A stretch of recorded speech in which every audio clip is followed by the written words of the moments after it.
जब हम हिसार को मौलिक तौर पर समझने का प्रयास करते हैं, इसका मूल नाम है हिसार ए फिरोजा और ये अरबी भाषा से लिया गया शब्द है। और अरबी भाषा में हिसार का जो अर्थ है वो होता है किला और फिरोजा का मतलब होता है विजेता। तो इस दृष्टिकोण से इसके दो नाम बने, एक फिरोज का किला और दूसरा विजेता किला।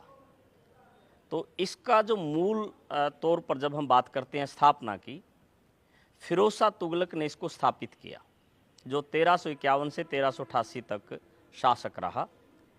और उसने इस शहर की स्थापना के पीछे इस क्षेत्र के भौगोलिक प्रवेश और सामरिक महत्व दोनों को ध्यान में रखते हुए किया।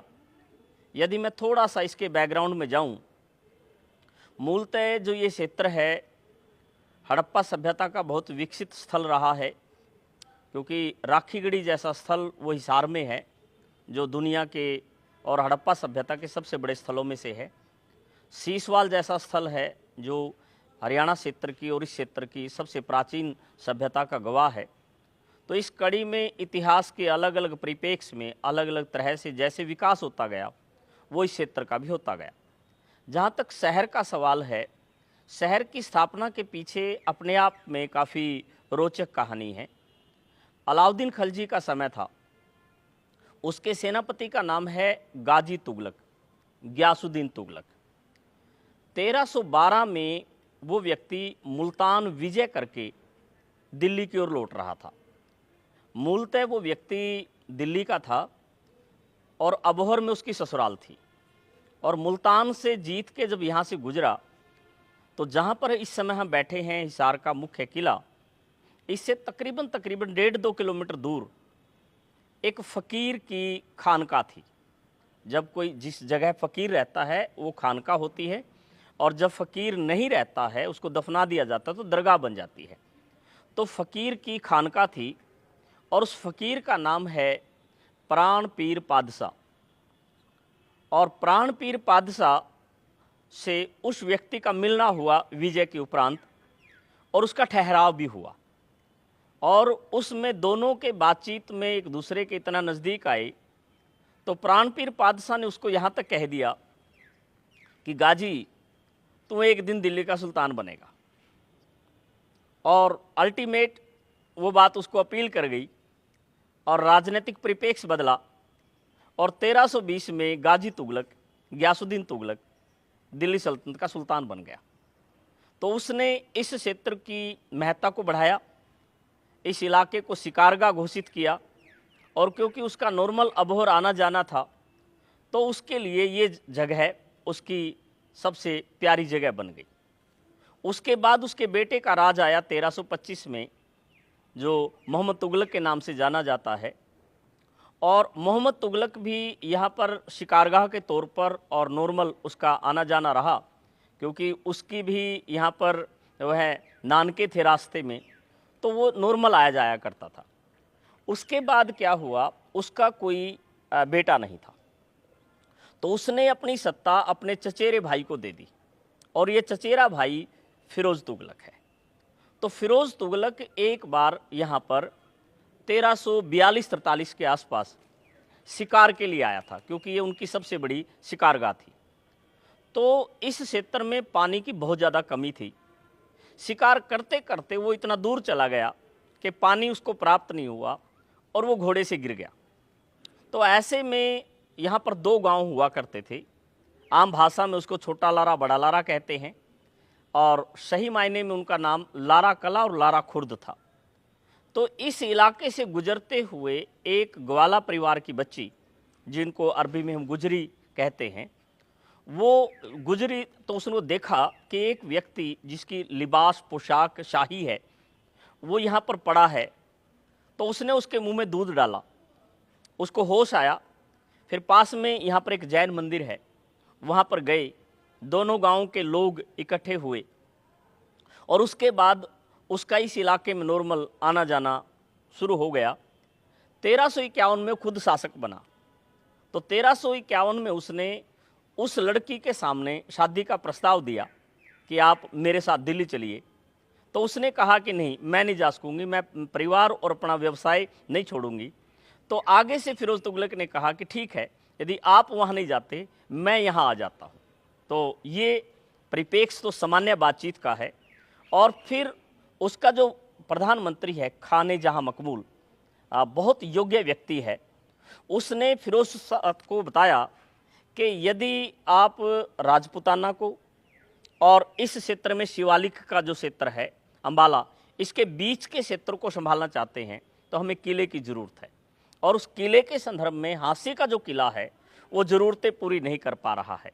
तो इन दोनों बिंदुओं को ध्यान में रखते हुए उसने यहाँ पर किला बनाने का प्रयास जो है काम किया। और मार्च 1354 में इसकी नींव पड़ी और अक्टूबर 1356 तक ये बन के तैयार हुआ। और इस किले का जो स्थापत्यकार था, आर्किटेक्ट था, वो है मलिक दान्याल नागौरी। तो उसने इस इलाके को इस तरह से देखने का प्रयास किया और इस तरह से स्थापित किया। ध्यान रहे कि शुरुआत में वो इसको केवल हिसार के रूप में स्थापित करना चाहता था, लेकिन इससे पहले भी हिसार दो और हैं दुनिया में। एक हिसार ईरान में है, एक कजाकिस्तान में है। तो उसमें डिफरेंस देने के दृष्टिकोण से इसका नाम हिसार ए फिरोजा रखा और ये नाम प्रचलन में रहा। आईने अकबरी तक हमें ये शब्द प्रयोग में आता है, अबुल फजल के द्वारा प्रयोग किया गया है। बाद में ए फिरोजा गायब हो गया और हिसार इसका प्रचलन में आया। तो दो गांव जो लारा कला और लारा खुर्द इसमें समाहित हो गई और इसको बनाने की प्रक्रिया प्रारंभ हुई। तो इसमें एक चीज़ और जो मैं महत्वपूर्ण तौर पर जोड़ना चाहूँगा कि इसकी शुरुआत होती है सबसे पहले अग्रोहा से एक लाट शिफ्ट की गई। जो फिरोज शाह तुगलक है उसको अभिलेख और लाट इत्यादि चीज़ें शिफ्ट करने का बहुत शौक था। जैसे उसने यमुनानगर के पास, जगाधरी के पास से तोपड़ा से शिफ्ट किया जो आज कुतुब मीनार के इलाके में हम देखते हैं। तो उसी तरह से इसने अग्रोहा से दो लाट शिफ्ट की, एक हिसार में एक फतेहाबाद में। जो ये लाट हम देख रहे हैं ये मूल लाट जो है उसके साथ जुड़ी है। इसके ऊपर वाला हिस्सा उसका है, इसके नीचे वाला हिस्सा अशोक का है। इसकी जहां हम बैठे हैं इस समय ये फर्स्ट फ्लोर है। इसके नीचे भी एक पूरी की पूरी बिल्डिंग, जो स्ट्रक्चर हमें दिखाई दे रहा है बिल्कुल वैसा का वैसा स्ट्रक्चर है जिसको हम इस रूप में देखते हैं। तो ज़मीन से टोटल जो इसकी हाइट है वो 76 फीट है और उसने इस किले का निर्माण प्रारंभ किया। तो 1388 तक ये किला उसकी हर तरह की राजनीतिक गतिविधियों का केंद्र रहा। 1360 तक खुद फिरोज शाह यहाँ रहता है। उसके बाद उसका आना जाना नॉर्मल इस प्रक्रिया का हिस्सा है।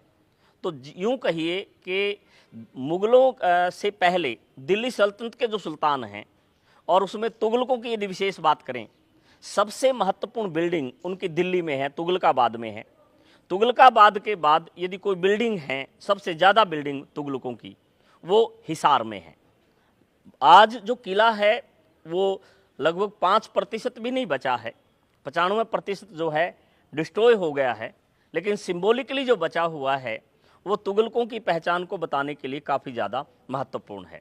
तो ऐतिहासिक परिप्रेक्ष्य में और किले की स्थापत्य के रूप में यदि मैं बहुत संक्षेप में आप लोगों से बातचीत करूं, यहाँ पर जो बनी मस्जिद है उसका जो स्थापत्य है वो बिल्कुल अलग तरह की है। और पूरे देश में इस स्थापत्य की बनी हुई केवल दो ही मस्जिदें हैं, एक बीदर में है और एक हिसार में है। तो वो इस मकसद के साथ बनाई, कम जगह में ज़्यादा बिल्डिंग बनाने के पीछे, जैसे दीवाने आम यहाँ है, दीवाने खास यहाँ हैं, और जहाँ पर शासक बैठ के शासन करता था वो दरबारी व्यवस्था यहाँ पर देखने को पाते हैं। और पानी की व्यवस्था के लिए फिरोज शाह तुगलक दो नहरें यहाँ से लाया, एक जगाधरी और यमुनानगर के पास ताजेवाला से लेकर आया और एक सतलुज से राजबा नामक जगह से लाया। हफीफ लिखता है उसके समय का राइटर कि पानी की इतनी कमी थी कि 3 जीतल में एक मटका पानी नहीं मिलता था। और उसने इस पानी की कमी को पूरा करने के दृष्टिकोण से ये किया। इस इलाके में खेती विकसित करने की दिशा में काम किए। उसने 18 तरह के तो अंगूर लगाए यहाँ पर। तो अल्टीमेट उसकी ये मनपसंद जगह थी और मनपसंद जगह के तौर पर काम करते हुए उसने सारा का सारा जो बिल्डिंग है, स्ट्रक्चर है, वो किया।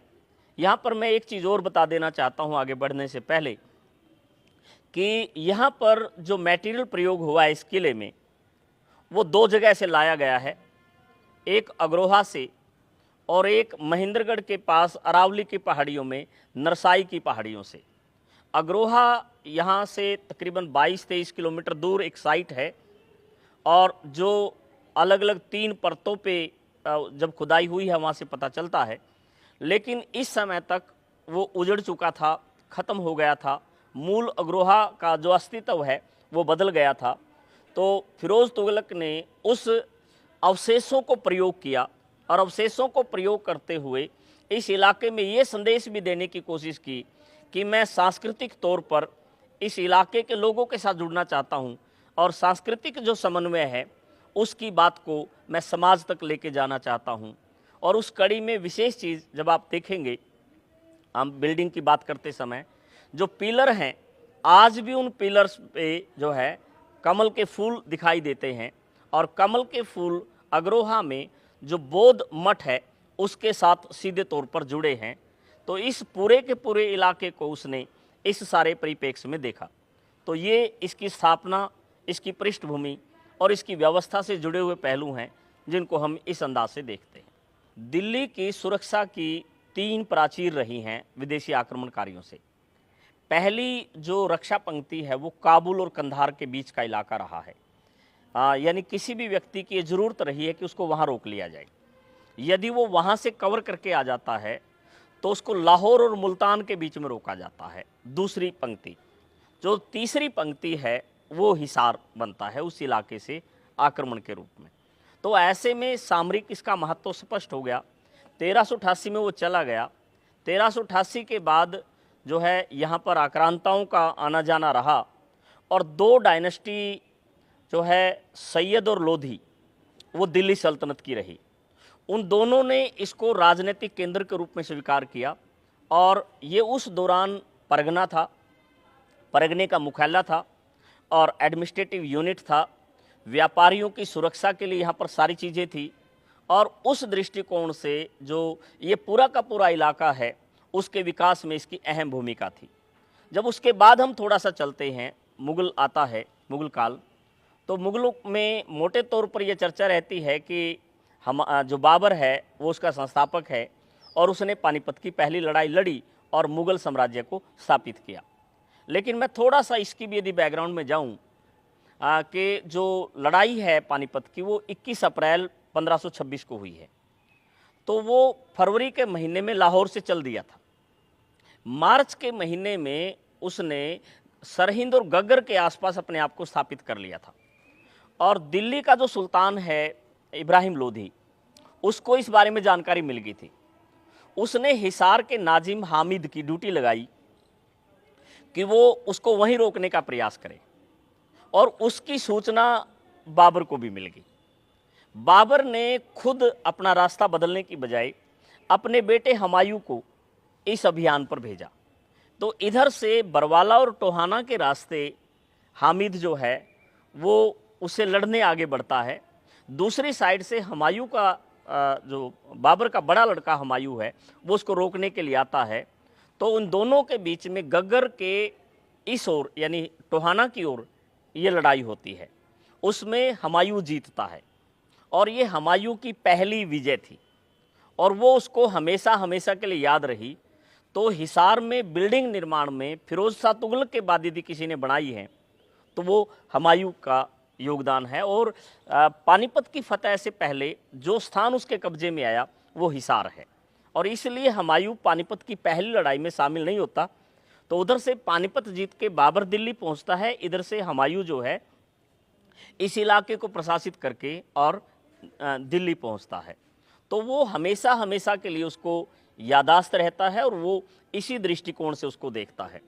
तो यहाँ पर हुमायूं के पीरियड में मैं केवल ये कहना चाहूँगा कि हुमायूं की ज़िंदगी में जो है ठहराव और लड़ाइयाँ वो अलग अलग अंदाज की हैं। उसका गुजरात अभियान बहुत मायने रखता है।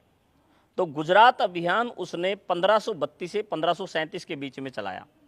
उसका जो सेनापति था उस अभियान का वो हिसार का था, और उसका जो नाम है वो है मीर मोहम्मद आसिक, और वालतू खान उसका सहयोगी था, और वो मीर आसिक जो है उस अभियान में मारा गया। और मारने के बाद बहुत कमाल की विशेष बात यह है कि यहाँ से जहाँ पर उसकी मृत्यु हुई तकरीबन 1900 किलोमीटर के आसपास का एरिया बनता है, और ऐतिहासिक परिप्रेक्ष्य में ऐसे बहुत कम चांसेस हैं कि इतनी दूर किसी आदमी की डेथ हुई हो और उसको जो है उसके मूल स्थान तक लाया जाए। फिर भी वो लाया है, उसने मकबरा बनवाया यहाँ पर, और इस तरह से उस व्यक्ति ने मीर आसिक के प्रति सम्मान अभिव्यक्त किया।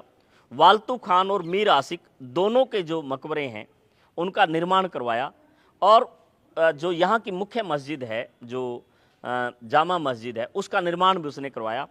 उसके बाद वो खुद 15 साल के लिए चला गया और अकबर का राज आया। अकबर ने इस किले की मरम्मत करवाई, जो नहरों का निर्माण करवाया था उनकी दोबारा खुदाई करवाई, और विशेष बात यह है कि अकबर ने यहाँ टकसाल स्थापित की। तांबे के सिक्के ढालने की जो व्यवस्था है वो हिसार के किले में किए, और उसी दौरान जहाँ इस किले की व्यवस्था को नई तरह से संचालित किया गया, एक और नई चीज़ हिसार में आई, और वो ये कि जाति के अनुसार मोहल्ले जो है विकसित हुए, यानी डोगरा मोहल्ला, गुजरान मोहल्ला, जो इस तरह की प्रणाली है वो उसके पीरियड में हुई। और इस शहर की बसावट में किले के बाहर जो बसने की प्रक्रिया है वो अकबर के पीरियड में ज़्यादा आगे बढ़ती है, और इसको विकसित करने में जितनी भी वो भूमिका अदा कर सकता था उसने वो भूमिका अदा की। उसके बाद उसकी भी शिकारगाह रहा ही, उसका बेटा जहांगीर आया, उसकी भी शिकारगाह रहा, शाहजहां की भी शिकारगाह रहा, और इवन औरंगजेब की शिकारगाह रहा। यानी जो स्थान, जो पहचान अकबर ने हिसार को दी थी वो औरंगजेब तक लगातार जारी रहती है, और जो इसकी विशिष्ट पहचान है वो अपने आप में मुगल काल में बहुत सेलेक्टेड रही। और केवल एक ही चीज़ है जो मैंने आपको कहा कि ए फिरोजा शब्द, हिसार ए फिरोजा, वो अकबर के पीरियड से हटा और ये फिर सामान्य हिसार प्रयोग में आने लगा। तो उसके बाद यदि हम 1707 में 3 मार्च को जब औरंगजेब की डेथ होती है, उसके बाद के तकरीबन 100 सालों का देखें तो ये इलाका बहुत उतार चढ़ाव के बीच में गुजरा, और उस उतार चढ़ाव में शुरुआत के जो 30-35 साल हैं उसका स्थानीय लोगों को ज़्यादा पता नहीं चला, कारण कि यहाँ का जो नाजिम था वो बहुत कमाल का और योग्य व्यक्ति था कि जिस तरह से मुगल बिखर रहे थे, वहाँ की राज व्यवस्था खतरे में हो रही थी, पतन हो रहा था, उसने स्थानीय स्तर पर उसका पता नहीं लगने दिया, उसकी व्यवस्था अच्छी की। लेकिन जब 1739 में नादिर शाह ने हमला किया, वो मुगल सेना का मुखिया था और अल्टीमेट वो मारा गया। इसके बाद जो हिसार है वो जो है अखाड़ा बन गया युद्धों का। यहाँ पर बाह्य तौर पर मुगल, भट्टी और जो है मराठे, उनके बीच में नए तरह की संघर्ष की शुरुआत हुई। स्थानीय स्तर पर जो राजपूत हैं, पचादे हैं, उन्होंने यहाँ पर कंट्रोल करने का प्रयास किया, और अगले 50 साल तकरीबन यही लड़ाई का दौर रहा।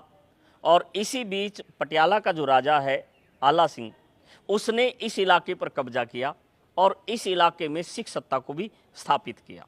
तो ये सारी चीज़ें विभिन्न उतार चढ़ाव के बीच में हिसार गुजरा, और ये सारी की सारी रही। हिसार की लाइफ में एक बहुत खतरनाक डेट है, या यूँ कहिए कि काफ़ी अलग तरह की डेट है, वो है 1783। 40सा अकाल पड़ा, सब कुछ नष्ट हो गया, और इतनी बुरी तरह से नष्ट हो गया कि यहाँ के जो सिख शासक थे वो इसको खाली करके चले गए, क्योंकि उनको यहाँ पर कुछ भी नहीं दिखा, और अल्टीमेट ये शहर उजड़ गया। इस इलाके में जहाँ पर आज शहर बसा हुआ है 15 बेचिराग गांव हैं, यानी आसपास के इलाके के वो गांव पूरी तरह से उजड़ गए, उनमें से एक भी जो है उस स्थिति में नहीं रहा। तो अल्टीमेट ये 1783 का जो पीरियड है वो काफ़ी चुनौतीपूर्ण रहा। फिर इसको बसाने की जो प्रक्रिया है पुनर्स्थापित, उसमें महत्वपूर्ण भूमिका रही टिपरेरी के जॉर्ज थॉमस की। आयरलैंड में टिपरेरी एक जगह है, वहाँ का शासक था जॉर्ज, वहाँ का व्यक्ति था जॉर्ज थॉमस, जो कि एक सैनिक के रूप में आया था और उतार चढ़ाव देखता हुआ बेगम समरू की सेवा में आया, मराठों की सेवा में आया, सिखों से संघर्ष उसने किया और फिर उसके दिमाग में आया कि मैं अपनी सत्ता क्यों ना स्थापित करूं। तो उसने रोहतक के पास जार्जगढ़ स्थापित किया। उसके बाद उसने हांसी को अपनी राजधानी बनाया, उस किले को विकसित किया और उसने हिसार के किले को विकसित किया। उसने टकसाल यहाँ स्थापित की, उसने यहाँ पर घुड़साला स्थापित की और हिसार में भी एक जगह है जिसको आज लोग जाज कोठी बोलते हैं, वो उसका निवास था। जाज कोठी मूलतः जार्ज कोठी है जो 1796 में उसके द्वारा स्थापित की गई और उसने इस इलाके को बसाने में जो महत्वपूर्ण भूमिका अदा कर सकता था वो उसने की और लोगों को बाहर से निमंत्रण भी किया। तो उसके जो 6 साल हैं वो उतार चढ़ाव के रहे, उसको लगातार लड़ना पड़ा सिखों के साथ, मराठों के साथ, अंग्रेज़ों के साथ, फ्रांसीसियों के साथ और कुल मिला के 1802 में उसका पतन हो गया और वो जो है हार गया। हारने के बाद इस इलाके पर अंग्रेज़ों, फ्रांसीसियों और मराठों ने संयुक्त तौर पर कब्जा करके इस इलाके को मराठों को दे दिया और अल्टीमेट ये मराठों के कब्जे में आ गया। और फिर अंग्रेज मराठा युद्ध जब हुआ 1803 में, तो उसमें मराठे हार गए। ये सिंधिया के पास था, दौलतराव सिंधिया के पास था। तो 30 दिसंबर 1803 को एक संधि हुई, सरजी अर्जन गांव की संधि। ये गांव जो है पूना के पास एक गांव है, वहाँ पर ये संधि हुई। तो उस संधि में ये पूरा का पूरा जो इलाका है वो अंग्रेज़ों को ट्रांसफ़र हो गया और इस तरह से 1803 में यहाँ पर विधिवत तौर पर अंग्रेज़ों के राज की शुरुआत होती है। लेकिन अंग्रेज़ प्रत्यक्षतः यहाँ नहीं आए, काफ़ी टाइम लगा, बल्कि 1809 में एक व्यक्ति है जिसका नाम है मेजर लुईस डम। वो यहाँ पर पशुओं का व्यापार प्रारंभ करता है और अपना प्राइवेट कैटल फार्म की स्थापना करता है और वो यहाँ पर घोड़े और ऊँट इन दोनों चीज़ों का व्यापार करता है। और मैं यहाँ पर ये भी बता दूँ कि घोड़े जो हैं उनके लिए हिसार की जलवायु अरब क्षेत्र के बाद सबसे अच्छी मानी जाती है और इसलिए यहाँ पर घोड़ों का जो व्यापार है वो काफ़ी ज़्यादा रहा। उसने व्यापार स्थापित किया। इधर से अंग्रेज़ों ने अलग अलग लोगों के माध्यम से इस इलाके पर स्थापित होने का प्रयास किया। कुछ सफलता मिली भी, कुछ नहीं भी मिली। उन्होंने जिले का जो काम है 1803 से 1832 के बीच में वो हांसी से चलाया और यहाँ पर फिर 1 अप्रैल 1815 को जो कैटल फार्म था लुईस डम का, उसको सरकारी कैटल फार्म बनाया गया और मेजर लुईस डम को परमानेंट उसका प्रभारी घोषित किया, उसका डायरेक्टर बनाया। वो आजीवन कि जब तक जिंदगी भर वो रहेगा, वो एम्प्लॉय के तौर पे रहेगा, वो रिटायर नहीं होगा।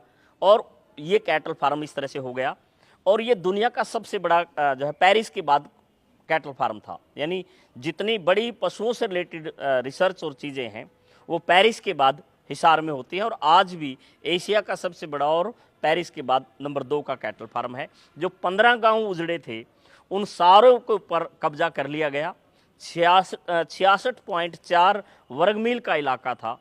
इस सारी ज़मीन को सरकारी ज़मीन घोषित कर दिया गया और इस तरह से अंग्रेजी राज स्थापित हो गया। फिर पहली बिल्डिंग जो अंग्रेज़ों के द्वारा बनाई गई वो इस किले के साथ बिल्कुल सटी हुई यहाँ पर है एक पीली बिल्डिंग, पीली कोठी बोलते हैं, ये बनाई गई। वो कैटल फार्म का हेड ऑफिस था। फिर 1832 में एक नया जो है फैसला अंग्रेज सरकार के द्वारा लिया गया कि पहले इस इलाके को बंगाल प्रांत के साथ जोड़ा गया था।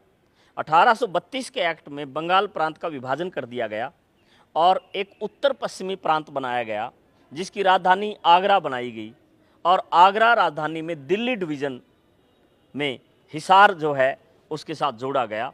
हिसार इस दौरान एक ज़िला बना। तो 1832 में हिसार पहली बार अंग्रेजी शासन व्यवस्था के तहत ज़िला बना और ज़िला बनने के बाद जो धीरे धीरे व्यवस्थाएं हैं उनके नियंत्रण में आई। बिल्डिंग बन चुकी थी, उस बिल्डिंग को फिर डिस्ट्रिक्ट ऑफिस के तौर पर यूज किया गया। फिर धीरे धीरे अंग्रेज़ों को लगा कि बिल्डिंग पूरी नहीं हो रही, तो पुराना जो कोर्ट कॉम्प्लेक्स है वहाँ पर 1843 में नई तरह की बिल्डिंग्स बनी। नई तरह की व्यवस्था बनी और ये जो किला है अंग्रेज़ों के निवास के तौर पर जाना गया, निवास बना।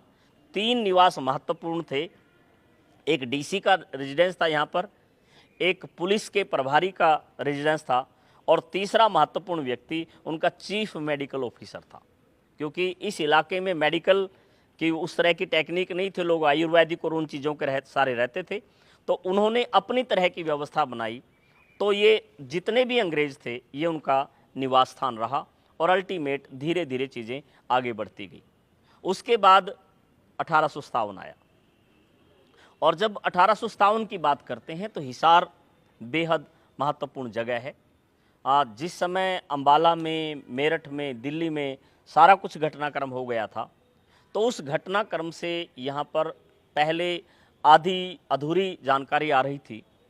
तो एक व्यक्ति है जिसका नाम है मोहम्मद आजम, रिश्ते में वो बहादुर शाह जफर का रिश्तेदार है और वो 26 मई को यहाँ पर आया और उसने यहाँ के लोगों को बताया कि दिल्ली बगावत हो गई है, अंग्रेजी राज खत्म हो गया है और हमें अंग्रेजी राज खत्म करना चाहिए। तो उसने मीटिंग ली। मीटिंग में जो है छोटा DC, deputy commissioner Shahbaz Baig, Ruknuddin Maulvi, Gurbakhsh Singh, Hukamchand Jain, Munir Baig, Hansi वाले, वो इकट्ठे हुए और फिर उन्होंने फैसला किया कि 27 तारीख को हम आप पूरे के पूरे इलाके में जानकारी देंगे, 28 तारीख को हम योजना बनाएंगे और 29 तारीख को हम यहाँ पर बिगुल बजाएंगे और अंग्रेजी राज को ख़त्म कर देंगे। दादरी कैवलरी के रजब बेग के नेतृत्व में एक जो सेना है वो इस इलाके पर मूव करती है। दिन में 11 बजे हाँसी पर कब्जा होता है और अंग्रेजी रियासत जो है ख़त्म कर दी जाती है। दिन में 1 बजे डिप्टी कमिश्नर बैडरबर्न को गोली मारी जाती है, थॉमसन को गोली मारी जाती है और हाँसी और हिसार में 29 तारीख को 42 जो अंग्रेज हैं उनको मारा जाता है और उसके बाद इस इलाके पर अंग्रेजी राज खत्म हो जाता है। तो ऐसी स्थिति में अंग्रेजी इस इलाके को कंट्रोल करने के लिए फिरोजपुर के डिप्टी कमिश्नर जनरल वोलकोटलैंड को भेजते हैं, जिसके साथ पहली लड़ाई इस इलाके में वो 16 जून को ओड्डा में होती है, सिरसा के पास, और फिर सिरसा 20 तारीख तक वो जीत पाता है और हिसार में वो जब आने का प्रयास करता है तो अल्टीमेट वो अगस्त के शुरुआत में आ पाता है। तो 4 अगस्त को फिर वो यहाँ पर कब्जा कर लेता है। तो यहाँ के क्रांतिकारी हाँसी पे कब्जा कर लेते हैं। तो 4 के बीच में और 19 के बीच में ये 3 बार हुआ, यहाँ कोटलैंड तो हाँसी में वो, हाँसी में कोटलैंड तो यहाँ पर वो। अल्टीमेट एक लड़ाई हुई 19 अगस्त की। अंग्रेज अंदर हैं, हमारे पूर्वज जो हैं वो बाहर हैं और दिन में 10:15 10:20 के आसपास नागौरी गेट, क्योंकि इस किले के 4 गेट थे, 4 गेट थे, Talaki gate, Nagauri gate, Delhi gate और मोरी गेट। तो इसका जो सबसे महत्वपूर्ण गेट था वो नागौरी गेट था। उस गेट के ऊपर आक्रमण हुआ जहाँ पर आज लाला लाजपत राय की प्रतिमा है, वहाँ पर नहर होती थी, वहाँ लड़ाई हुई। 438 लोग मौके पर लड़ते हुए मरे। 235 लोगों की डेड बॉडी इस पूरे के पूरे इलाके में बिखरी हुई मिली और उसके बाद 123 लोग बंदी बना लिए गए और उन 123 लोगों को जो किले और बस स्टैंड के बीच की सड़क है, उस समय ये ईंटों की बनी हुई सड़क थी, इस सड़क के ऊपर लिटाया गया और 4:30 पौने 5 बजे के आसपास रोड रोलर के नीचे कुचला गया। एक अंग्रेज अधिकारी मिल्डवे ने यहाँ तक उनको ऑफर की कि रजिस्टर पर अंगूठा लगाओ और ये कहो कि मुझे बगावत का रास्ता छोड़ के घर जाना है, आप जा सकते हो। लेकिन उन 123 लोगों में से कोई भी नहीं उठा और अल्टीमेट वो इस मिट्टी में मिल गए। तो ऐतिहासिक दृष्टि से 19 अगस्त 1857 यहाँ की बहुत महत्वपूर्ण जगह है। उसके बाद शहर में लड़ाई नहीं हुई, लेकिन हाँसी में लड़ाई 30 सितंबर तक चलती रही। आसपास के इलाके में जो है बहुत ज़्यादा लड़ाई हुई, जैसे मंगाली है, हाजिमपुर है, रोनाथ है, पुट्ठी मंगलकां है, खरडालीपुर है, सुलखनी है, अग्रोहा है, चौधरीवास है, खारा बरवाड़ा है। इस पूरे के पूरे इलाके में ये लड़ाई होती है और अल्टीमेट अंग्रेज दमन का रास्ता अपना के इन चीज़ों को क्लियर कर सकते हैं। और हालत यहाँ तक है कि 57 हुआ है और अंग्रेज़ों का डिस्ट्रिक्ट ऑफिस पुराने कोर्ट कम्प्लेक्स में था। 5 साल तक उनमें से कोई भी उस कॉम्प्लेक्स में जाने की हिम्मत नहीं कर पाया। 1862 में जाके वो खुले पूरे के पूरे जो ऑफिसेज थे वो इस किले के अंदर से चलते थे, क्योंकि सबसे ज़्यादा सेफ उनके लिए यही जगह थी। और फिर दमन किया, खूब किया। जो ये आसपास के पेड़ हैं इनके ऊपर फांसी देना नॉर्मल रहा। कुछ पेड़ उस दौर के भी हैं जो हम समझ सकते हैं कि उनकी ये स्थितियां रही। और फिर ये इलाका थोड़ा ठहरा हुआ महसूस होता है। फिर यहाँ पर जागृति आती है उस दौर में, इस इलाके में जब लाला लाजपत राय का आगमन होता है। 1886 से 1892 के बीच में लाला लाजपत राय यहाँ रहे। उन्होंने कांग्रेस की स्थापना की, उन्होंने आर्य समाज की स्थापना की, वो यहाँ की नगर पालिका के ऑनररी सेक्रेटरी रहे और उनके नेतृत्व में इस इलाके के लोगों ने स्वतंत्रता संग्राम में खूब बढ़ चढ़ कर हिस्सा लिया। पहली बार वो 1888 में इलाहाबाद जो अधिवेशन है कांग्रेस का, चौथा अधिवेशन, उसमें गए थे। उनके साथ 3 और लोग, लाला गौरीशंकर और लाला चूड़ामणि और चंदूलाल तायल, ये लोग भी उसके साथ गए थे। और उसके बाद ऐसा कभी नहीं हुआ कि कांग्रेस के प्रतिनिधित्व के तौर पे हिसार से कोई ना गया हो। लास्ट तक ये चीज़ें चलती गई। तो जो जो फ्रीडम मूवमेंट आगे बढ़ता गया, हिसार की भूमिका उसमें साथ साथ चलती गई। हिसार के लोगों ने उसमें पूरी तरह से कदम ताल किया। जिस समय ये सारी की सारी घटनाक्रम हो रहा था और 1892 में लाला जी यहाँ से चले गए, लेकिन इस इलाके को वो सक्रिय करके चले गए। जब स्वदेशी और बहिष्कार आंदोलन चला 1905 से 1906 के बीच में, सबसे ज़्यादा खादी का प्रचलन यहाँ रहा और विदेशी जो वस्त्र हैं उनकी होली जलाई गई और पूरी तरह से मूवमेंट आगे बढ़ा। 1907 में जब गिरफ्तार किया गया लाला लाजपत राय जी को लाहौर में, तो उनके दोस्त रामजीलाल हुड्डा जो हैं पास के गांव लुदास के रहने वाले थे, वो अपनी डायरी में लिखते हैं कि हिसार के लिए बहुत मातम का अवसर था। और जब मैं अपने गांव गया लुदास, तो मैंने देखा कि नहर में थोड़ा थोड़ा पानी था और अंग्रेजी व्यवस्था के तहत डर इतना था कि वहाँ नहर के पुल पे पुलिस वाले बैठे थे। वो हर एक व्यक्ति से पूछ रहे थे, क्योंकि इस इलाके की सक्रियता इस तरह की थी। और अल्टीमेट उनको रिहा किया गया, तो यहाँ सेलिब्रेशन भी हुई और फिर धीरे धीरे जो फ्रीडम मूवमेंट है वो आगे चलता गया। जिस समय प्रथम विश्व युद्ध हुआ और प्रथम विश्व युद्ध के दौरान सरकार ने सैनिक मांगे और पैसे मांगे, हिसार ने अकेले ने पूरा ज़िला जो है, काफ़ी बड़ा ज़िला है, डबवाली से लेकर लोहारू तक उस समय ये ज़िला था, 81 लाख रुपए उस दौर में हिसार से अंग्रेजी व्यवस्था को दिए गए और 57,000 सैनिक भी भर्ती हुए। और उसके बाद जब बदले में सरकार ने जो है रोल्ट एक्ट दिया, जलियांवाला बाग दिया, और फिर जो गतिविधियां हुई वो बिल्कुल उसके खिलाफ अलग तरह की रही। और हिसार में एक जगह है जिसका नाम है कटला रामलीला। फ्रीडम मूवमेंट की कोई भी ऐसी गतिविधि नहीं जो कटला रामलीला में ना हुई हो, और हर तरह की गतिविधियों के साथ वो किला, वो मैदान है, वो जुड़ा रहा। उसमें जो है चाहे असहयोग आंदोलन से संबंधित मीटिंगें हो, चाहे खिलाफत आंदोलन से संबंधित मीटिंगें हो, या फिर खादी के प्रचलन के लिए चरखा दंगल हो, वो सारे के सारे हर मोर्चे पे चलते गए। गांधी जी के तीनों आंदोलन, असहयोग आंदोलन, सविनय अवज्ञा आंदोलन और भारत छोड़ो आंदोलन में इस इलाके की पूरी सक्रियता से जो है पहचान रही। और विशेषकर हास्य भिवानी जो कि इस ज़िले का हिस्सा था, गांधी जी वहाँ पर 2 बार आए, उसका आयोजन और संयोजन इसी क्षेत्र में रहा। और अल्टीमेट जब चीज़ें आगे बढ़ती गई, आज़ाद हिंद फौज में हिसार की भूमिका बहुत महती भूमिका है।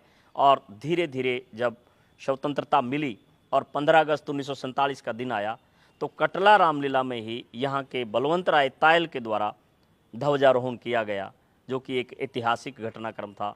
और फिर जो माइग्रेशन है 1947 के बाद का, यहाँ से लोग गए भी खूब, यहाँ पर लोग आए भी, और सांस्कृतिक दृष्टि से पहली बार एक अजीब किस्म का बदलाव यहाँ देखने को मिला, क्योंकि वो लोग जिनकी संख्या इस इलाके में 30% के आसपास थी, वो यहाँ से शिफ्ट हुए और आज शायद 2% के आसपास उनकी संख्या बची है।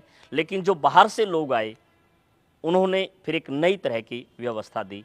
तो ये हिसार की 1947 तक की विकास यात्रा हम कह सकते हैं। मूलतः हिसार में जो साइट्स हैं सांस्कृतिक विरासत से संबंधित, वो दोनों के पास हैं। मतलब केंद्र सरकार के पास भी हैं जिसको आर्कोलॉजिकल सर्वे ऑफ इंडिया बोलते हैं, और स्टेट आर्कोलॉजी साइट पे भी हैं। और उस कड़ी में जो किला है और इसके अंदर का हिस्सा है जो आज बचा हुआ है, और इसके साथ जुड़ा हुआ गुजरी महल है, इसको तो काफ़ी हद तक बचा के रखा गया है और काफ़ी हद तक ये संतुलित स्थिति में है। तो देखने लायक स्थितियां हैं थोड़ा बहुत जो बची हैं, और उस पर मुरम्मत वगैरह का काम और चीज़ें साथ साथ चलती हैं। लेकिन आसपास के इलाके में जो किसी भी स्मारक के आसपास जितने दायरे की खुली जगह होनी चाहिए वो नहीं है, कब्जे हैं और वो कोर्ट कचहरियों के मुद्दे हैं, और उनमें ज़्यादातर औपचारिक कागजी कार्रवाई ज़्यादा होती है। धरातल पर कोई बहुत बड़े लेवल पे काम नहीं होता है। उनकी स्थितियां बहुत अलग तरह की हैं ये शहर की। जहाँ तक जाज कोठी का सवाल है, वहाँ पर डिविज़नल जो है वो संग्रहालय बना हुआ है, उसकी देखरेख और व्यवस्था हरियाणा सरकार के पास है। लेकिन फिर वही कि जो व्यवस्था है उसमें जिस तरह से एम्प्लॉयज़ की कमी रहती है, तो वहाँ पर बताने वाला और जानकारी देने वाला तकरीबन है नहीं, विशेषज्ञ नहीं है, इस अभाव में ज़रूर कह सकते हैं।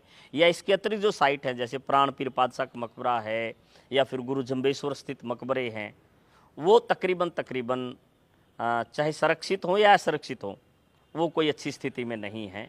अग्रोहा जैसी साइट भी जो है एक तार के अंदर तो है, लेकिन उस पर जिस तरह से खनन हो के काम होने की रिक्वायरमेंट होनी चाहिए वो नहीं है। हाँ, राखीगढ़ी जरूर डे बाय डे चर्चा में आता जा रहा है, और विश्व में एकमात्र ऐसी साइट है जो हड़प्पन सिविलाइजेशन से रिलेटेड है, जिसकी डीएनए की जो टेस्ट है वो रहे हैं और उसकी महत्ता रही है। दुनिया में मेरी जानकारी के अनुसार अब तक 48 यूनिवर्सिटी, टॉप 48 यूनिवर्सिटी, जिनमें Harvard, Oxford, Cambridge, New York, Frankfurt, Paris, इस तरह की, उनमें राखीगढ़ी चर्चा का विषय जरूर है। और वहाँ पर म्यूजियम की योजना भी है, चल रहा है। तो यूँ नहीं कह सकता कि सरकार या व्यवस्था सचेत नहीं है, लेकिन और काम करते हुए स्थानीय लोगों को जोड़ने की ज़रूरत है ताकि और अच्छे आउटपुट लिए जा सके।